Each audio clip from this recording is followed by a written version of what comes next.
Based on documented events, witness reports, and declassified medical files, this story reveals one of the most horrifying aspects of the Chernobyl nuclear disaster, not the explosion itself, but what happened to those who ran into the fire. It begins in the early hours of April 26, 1986. A loud bang shook the quiet city of Pripyat. At 1:23 a.m., reactor number 4 of the Chernobyl nuclear power plant exploded, sending a column of fire, smoke, and radioactive graphite soaring into the night sky, but no one knew it yet. Locals saw the bright glow from their windows. Children pointed. Some walked onto their balconies, mesmerized by what looked like a beautiful electric storm above the plant. They had no idea they were staring directly at the open core of a nuclear reactor. Among the first to respond were the local fire brigades. They were not trained for nuclear fallout. They had no protective gear. They were told there was a roof fire.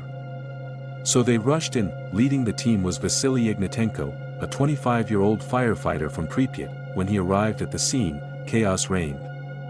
Burning graphite blocks from the reactor core lay scattered on the ground. The building itself was mangled metal and crumbling concrete. Smoke rose thick and black. It wasn't a fire, it was something else. And then, the symptoms began. Within minutes of arriving, Ignatenko and his team began vomiting. Their skin reddened. Some collapsed. Others reported a metallic taste in their mouths, something no one could explain.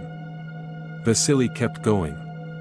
He helped drag a fellow firefighter away from the burning graphite, unaware that just standing near it meant absorbing a fatal dose of radiation. Back at the Pripyat hospital, doctors had no idea what they were dealing with. The firefighters were told they'd been burned, but not from flames. Their burns were invisible, under the skin. Some doctors used bare hands to treat them. Some nurses kept the bloodied uniforms in plastic bags under their desks. Days later, those same doctors and nurses also got sick. Vasily's wife, Ludmila, was 23 and pregnant. When she found him in the hospital, he was unrecognizable. His face swollen. Blisters across his body. He could barely speak. But he smiled when he saw her. She wasn't supposed to touch him, but she did. She wasn't supposed to kiss him, but she did. And she wasn't supposed to stay with him overnight in the hospital room, but she did. Her child would die within hours of being born, deformed from radiation. Ludmila would later say, "They told me not to touch him. But how could I leave him alone like that?" Vasily died 14 days later. He was buried in a zinc coffin, sealed in concrete. His body was so radioactive that it couldn't decompose the normal way.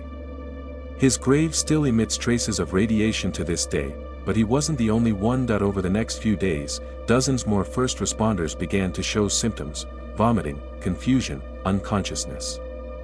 The skin began to slough off their faces.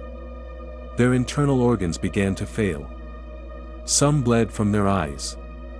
Others screamed in confusion, forgetting who they were. This was acute radiation syndrome, a slow, silent death from the inside out, and the worst part, no one told them the truth. Soviet officials insisted everything was under control. The word radiation wasn't used. Families were kept in the dark.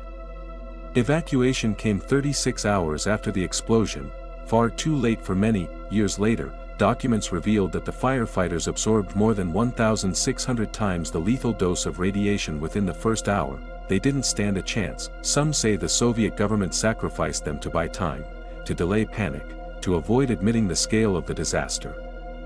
They became human shields in a battle they didn't understand. The horror didn't end there. The hospital where the firefighters were treated was later sealed.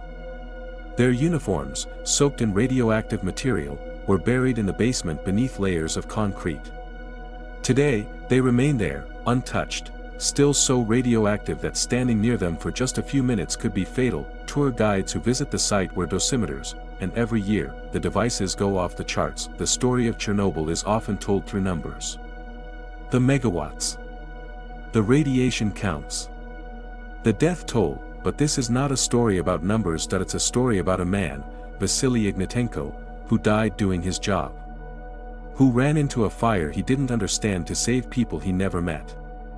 And it's about a woman, Ludmila, who stayed beside him, Knowing the cost, the true horror of Chernobyl isn't just the explosion, that it's the silence, the cover-up, the human cost, and the way the victims were erased, buried under concrete and forgotten by time. But if you listen closely, if you ever stand in Pripyat on a quiet night, they say you can still hear sirens in the distance, still rushing to a fire that never went out. This was more one history based on true events to sleep, if you can. See you later.